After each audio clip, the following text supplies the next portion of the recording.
customers through investment, social and environmental responsibility.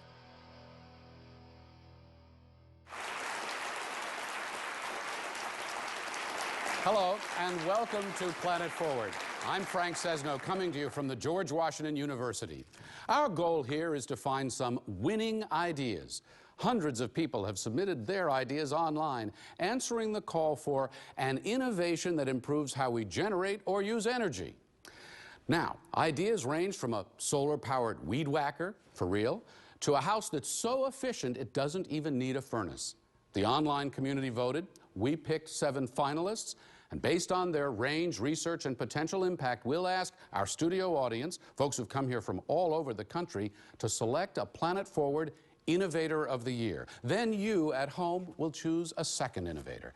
We'll follow the winners online and on television to see if their ideas will gain traction. First, I want to introduce you to our panelists who will weigh in on each of these submissions. Andrew Revkin, he's New York Times .Earth blogger, and he teaches at Pace University. From the great state of Michigan, former Governor Jennifer Granholm, she helped bring clean energy industries to her state, and Tom Connolly, Chief Innovation Officer from DuPont, a chemical engineering PhD who brings science to work every day. Welcome to you all. Thank you. So let's get right to our first idea. It involves a building that you may have visited.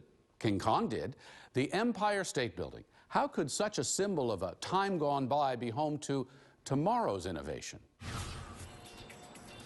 What's old is new again. In this case, possibly the most iconic structure in the world, and where innovation meets energy efficiency and a New York state of mind.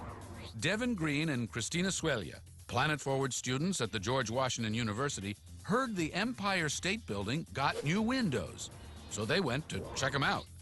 Just how many windows? Okay, we got about 110 floors. 11,000?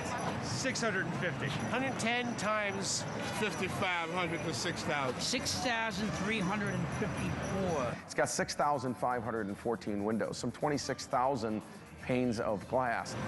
That can't be right. Retrofitting for energy efficiency is not new. But doing it on the level that the Empire State Building did in a 1931 building is rare. Wait, this man really retrofitted more than 6,000 windows? Is he serious?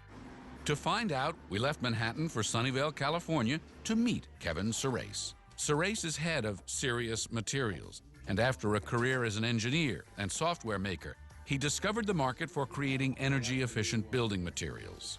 Some little-known facts, right? Buildings all up, including the materials and the operations of our buildings, on a worldwide basis contribute about 52% of the world's energy-based CO2. 52%. By the way, cars, passenger cars, are only 9%. So it turns out that our buildings, or the construction field, has had very little change in a very long time, like 100 years. And because it's been so long, there's a big opportunity in buildings that nobody wants to touch. His innovative ideas led to his work on the Empire State Building. He's been Inc. magazine's Entrepreneur of the Year. You know, when you look at an open hole in the wall, it's an R0. R0 means, you know, there's no resistance to heat flow at all. R means resistance to heat flow. And R1 is a little bit better than that. R2 is what dual pane clear windows are. High R-value windows are built in a unique way. They have multiple chambers separated by suspended film. That clear film goes in, it goes in with a special set of spacers and other sealants, and then we fill it with gas, and that's a krypton-argon blend. Of course, the Empire State Building is a fantastic project. We replaced all 6,514 windows. They were dual pane, and now they're 4 times better than dual pane. We took all that glass out at night. We actually reused the glass for the very first time ever done. So was this enormous project really worth all the effort? We decided to go see for ourselves and get some answers from the man who owns the place, Tony Malkin. His family has been in real estate for 4 generations. Energy efficiency is good policy, he says, but it also can be great business. So what's your payback on all of this? All of it together, our net additional costs for energy efficiency measures at the building over our original budget is $13 million. Our savings per annum based on energy costs at the time we signed the contract is $4.4 million. So it's a 3-year payback. So a 3-year payback for all this. Is that and then we'll save that money every year. We have done more leasing in this building since we initiated this program over a shorter period of time than ever before, possibly even than when the building was built.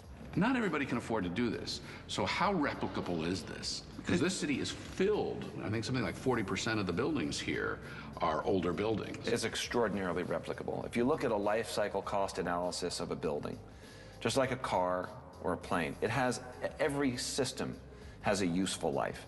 So a building which is 25 years old may be thought of as a new building, but its systems are already aged and need to be replaced. But if you can afford to renovate your building, you can absolutely afford the additional cost. Green has to be green. Green can't be, oh, isn't it nice? If you really want to be successful, green puts money back in your customer's pocket.